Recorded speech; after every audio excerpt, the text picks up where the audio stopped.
And the reason they felt they needed to do that, Jesse, is because if they told their audience the truth, that when gas is the most expensive it's been, flights are super expensive, that 5,000 kids decided to spend a weekend in summer traveling across the country to go hear from conservative speakers, maybe the audience of The View would think twice about all of their ideas. That's why they felt so compelled to try to smear our wonderful summit this last weekend. Yeah, they have nothing else to talk about. Whoopi Goldberg sat tall in her usual seat on The View, her voice booming and her confidence radiating like always. But what started as another day of bold opinions quickly spiraled into a stunning downfall she never saw coming. Charlie Kirk, the outspoken founder of Turning Point USA, didn't even have to step foot in the studio to shake Whoopi's world to its core. With just one powerful statement from his own platform, the air in the room suddenly changed. In a few bold words, Charlie ripped open a truth that many had whispered behind closed doors, that the towering empire of The View stood on shaky ground and hollow cheers. And in that instant, Whoopi's confidence began to crumble before everyone's eyes. The tension exploded when Whoopi carelessly grouped thousands of young students with rowdy protesters outside a Turning Point event. Later, she tried to walk it back with a soft apology, but the damage was already done. Charlie wasn't buying the apology, and he didn't hold back when he made it crystal clear in a fiery video that blazed across the internet like wildfire. The real question isn't whether I accept it. Do the students accept it? He demanded. These were 16 and 17-year-olds, Charlie declared. They traveled across the country, and now they're being tied to something hateful? Just because Whoopi said it? His voice echoed like thunder. CEO of Turning Point USA and the author of the new book, The College Scam. So, Charlie, do you accept The View's apology? I mean, regardless of whether or not I accept it, the question is, do our students accept it? That's really what's at heart here. They went after our 5,000 students at our event there of high school and college kids. And look, I get attacked all the time. People say false things. I'm a public figure. But when you go after 16 and 17-year-olds that travel from across the country that then have to live for the rest of their life with a shadow over them because someone at ABC says that they might be linked to neo-Nazis, Charlie's outrage wasn't an act. It was raw, and it hit hard. Every word struck a nerve that had been ignored for far too long. Whoopi's smug confidence finally met its match, and it wasn't someone at her table. It was someone with a mic and millions of viewers online. Charlie didn't have to step foot in that studio. His voice roared louder than anyone could have predicted. As the internet rallied behind Charlie, Whoopi found herself somewhere she hadn't been in a long time. Cornered and scrambling for control. The studio that once felt like her fortress suddenly felt cold and shaky. Her on-air apology felt forced, like she was reading lines from a cue card, hoping to bury the backlash. But Charlie wasn't having it, not even for a moment. He dropped a bombshell saying, "We had to threaten legal action. That's what it took to squeeze out an apology. And yes, we're still talking to lawyers." This wasn't just a media spat anymore. It was a full-blown battle. People watching couldn't believe it. Was it true? Had The View really smeared 5,000 students live on air? The questions kept coming, and so did the public fury. While Whoopi tried to justify her words, Charlie stood firm, stacking fact after fact, like bricks in a wall. With each point, he chipped away at the shiny image the show had built over the years. He called out the snobbery, the arrogance, and the reckless labeling used by the hosts. Just because someone didn't go to college, Charlie said, doesn't make them dumb. And working people are sick of being talked down to. The video of his takedown exploded online. Clips, reels, and TikToks flooded every platform, his words spreading like wildfire. Welcome back. You know, in Monday's conversation about Turning Point USA, I put the young people at the conference in the same category as the protesters outside. And I don't like it when people make assumptions about me, and it's not any better when I make assumptions about other people, which I did. So, my bad. I'm sorry. Okay. So, the state, the U.S. But look, what did it take for us to get to the point of an apology? We had to threaten a lawsuit, Jesse. And by the way, we're still entertaining it. We're talking to some of the best lawyers out there that are experts in this. And as you know, these things can be very complicated. There's a lot of facts and circumstances around it. But we're not going to let this go, because you should not be able to smear 5,000 high school and college kids and then just be able to walk away with it. Whoopi's comments were caught on tape, but Charlie came armed with something far more powerful: undeniable receipts. And once they dropped, there was no looking away. He wasn't shouting. He wasn't flustered. He was calm, sharp, and terrifyingly precise. That's what made it so devastating. It was landing with impact. Suddenly, people were rewatching clips from The View with brand new eyes. They started noticing contradictions, double standards, and smug attitudes dressed up as wisdom. The safe bubble the show had lived in. It was collapsing. One viewer posted, "I never even watched The View, but now I get why people walked away." Another asked, how was she allowed to say that on national TV and just walk away from it? The internet had flipped the entire narrative on its head.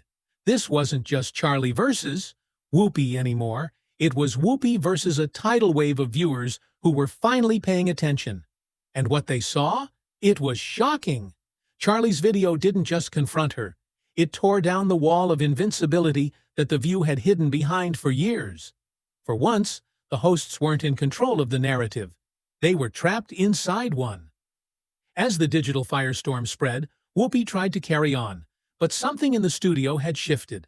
Her voice still boomed, but that invisible armor she once wore, it had cracked, and everyone knew it. She sat upright, clinging to her usual posture, but her eyes betrayed the pressure boiling underneath. The boldness that used to light up the studio was now dimming under the weight of real consequences. Even when she read her so-called clarification, the neo-Nazis were protesters outside, not part of Turning Point. The damage was already done. Her credibility wasn't just dented, it was scorched, and the internet wasn't buying the walk back. Charlie's takedown wasn't dramatic. It was precise and relentless. No shouting, no name-calling, just cold, hard facts that thundered louder than any screaming match. Bit by bit, the false claims unraveled. The idea that Turning Point embraced hate groups, obliterated. The accusation that 5,000 students were somehow involved, dismantled in seconds. You let them in and you knew what they were. Right. So you are complicit. I want to make a quick clarification about the neo-Nazi Turning Point event. They were outside protesters. My point was more metaphorical, that you embraced them at your thing, I felt. The most painful part for Whoopi? The silence. And not from Charlie, but from her own side. The applause faded. The cheerful smiles disappeared. Even the producers looked unsure when to hit the next segment. When Whoopi glanced off camera, she didn't see the usual nods or comforting glances. All she saw was the echo of her own mistake, ringing louder than any cheer ever could. One commentator nailed it. You could feel it. The way she looked at the camera, like someone begging for approval that never came. That's the moment when the mask starts to slip. And Charlie? He didn't blink. He fired back. This wasn't just reckless, it was insidious and careless. He called out The View for tossing around serious accusations like party confetti. He didn't stop there. "We're still looking into legal options," he added. "You don't get to smear thousands of kids and then act like it never happened." With that, Whoopi's apology didn't just fall flat, it disappeared. The table at The View, once filled with fiery debates and unified voices, suddenly felt broken. Even the laughter between segments sounded forced, delayed, like everyone was second-guessing the script. The audience wasn't blind to it. Comments rolled in like a tidal wave. That apology was pathetic. She's only sorry she got exposed. Charlie didn't just call her out, he blew the lid off the whole show. What hurt wasn't the backlash, it was the raw exposure. The same spotlight that made Whoopi a star now revealed every slip-up, every contradiction, every reckless statement she assumed would vanish. The segment meant to end the controversy only made it explode. Now the public was asking, what else had they messed up? Who else did they smear without proof? Whoopi had built her media persona on being the strongest voice at the table, unshaken and unapologetic. But now, that voice trembled, and the world noticed. Charlie showed that you don't need a fancy stage or a live audience to deliver a knockout punch.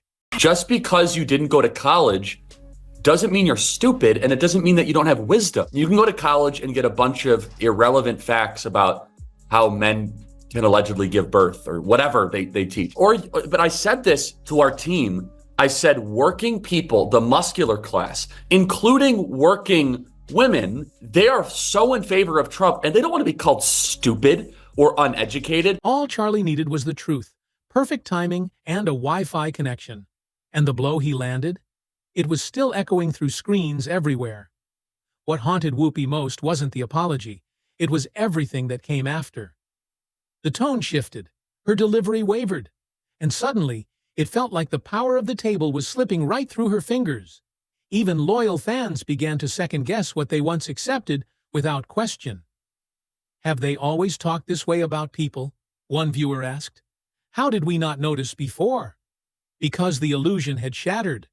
The view, once seen as unshakable, had been cracked wide open, and the cracks were there for the whole world to see.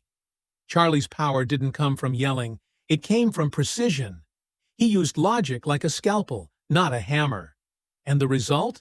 A silent unraveling that everyone could feel happening live. But the iceberg had already hit, and every day more viewers were watching the damage grow. Charlie didn't hold back, saying, "This is about respect. These kids don't deserve to be labeled hateful just because of where they choose to learn." That message? It wasn't just bold, it was explosive. And it wasn't just his base cheering him on. Even neutral viewers began to say, "He's got a point." That's when you know the shift is real, when the middle finally speaks up. The View tried to shift gears in the following episodes, but the vibe was off. The laughter felt stiff. The smiles looked forced. The show's rhythm had lost its beat. This time, the audience didn't move on. The silence after Whoopi spoke stretched longer than usual. Even the applause signs had to work harder to get a reaction. Something was broken, and it wasn't bouncing back. Whoopi's fire? It started to sound scripted. Each word felt like a ghost of her former confidence. Like she was repeating lines instead of believing them. Behind the scenes, whispers began to spread. Some producers felt the damage had been mismanaged. Others said Whoopi should have owned up sooner. And a few? They just wanted the noise to stop. But the internet wasn't letting it die down. New videos kept dropping, breaking down every second of her apology, every look, every shift in tone. Florida this weekend. And the Liberal panel just couldn't help themselves. The group sent a scathing cease and desist letter after hosts on The View suggested that Turning Point had embraced neo-Nazis who showed up outside the event. Don't want to say too much, but we're going to have a lot of fun at the Department of Education. We're going to have a lot of fun. Can I tell you something? Like, I've had quite a few people contact me about that particular post. Like, I'm sure I have 1/100th of what you're getting, but people are contacting me about cabinet posts. I'm like, I got look, nothing. I mean, yeah, I'm actually, after this conversation, heading to Mar-a-Lago for a week. And we have a lot to sift through. And if I could be helpful, I have asked. I want to be actively involved in all things education, as you can imagine. And it turned into a digital autopsy of a full-blown media meltdown. Every second was picked apart, every frame analyzed, and no one was holding back. People were saying things like, "She didn't even look sorry," and "She clearly thought this would just disappear." But it didn't vanish. It blew up and left a crater behind. Meanwhile, Charlie Kirk carried on with his show like nothing had happened. Calm, focused, and collected. He didn't brag, didn't shout. He just kept speaking truth and letting it do all the damage. He didn't just call them out. He pulled the curtain back and revealed the entire setup. And once the audience saw how it worked, there was no going back. This wasn't the end of The View, but it was the beginning of something worse. Unraveling credibility. Because when people stop clapping out of habit, the whole illusion comes crashing down. Whoopi's collapse wasn't a dramatic outburst. It was a slow-motion fall seen by millions. Her authority wasn't stripped. It quietly faded away with every question she never answered. She didn't cry, she didn't shout. But the silence she left behind? It was louder than any outburst and far more damaging. Every new episode became a gamble. Would Whoopi mention it again? Would someone dare bring up the firestorm? Or would they just fake normal and hope no one noticed? Behind the scenes, rumors swirled like smoke. Confidence in Whoopi had started to crack. Meetings turned tense. Segments were rechecked. There was no room left for mistakes, and fear of another viral blow-up was everywhere. And Charlie? He didn't chase headlines or gloat about the moment. He just kept showing up, with more receipts, more evidence, and even more sharp-edged facts. It wasn't loud, it was lethal. What shook the entire system was that Charlie didn't fight dirty. He didn't attack or storm off a stage. He used their rules and beat them at their own game. People started whispering, he didn't just expose Whoopi, he exposed the whole media circus. And they were right, because once the truth cracks through, it floods everything. The View, once treated like sacred ground, suddenly looked fragile, exposed, flawed, and far from invincible. What we did not have is white women who voted about 52%, right, for Donald Trump. Uneducated white women, is my understanding. Her disgusting, gross elitism and her complete out-of-touch nature with respect to the rest of the world. Sunny Hostin goes on The View and decides now would be a great time to dump all over the so-called uneducated. The empire of polished rants and bright studio lights had finally slammed into a wall it couldn't spin away from. The moment it happened, there was no going back. That apology wasn't a finale. It was just the start of a reckoning. From now on, every sentence they spoke would be picked apart, questioned, and replayed.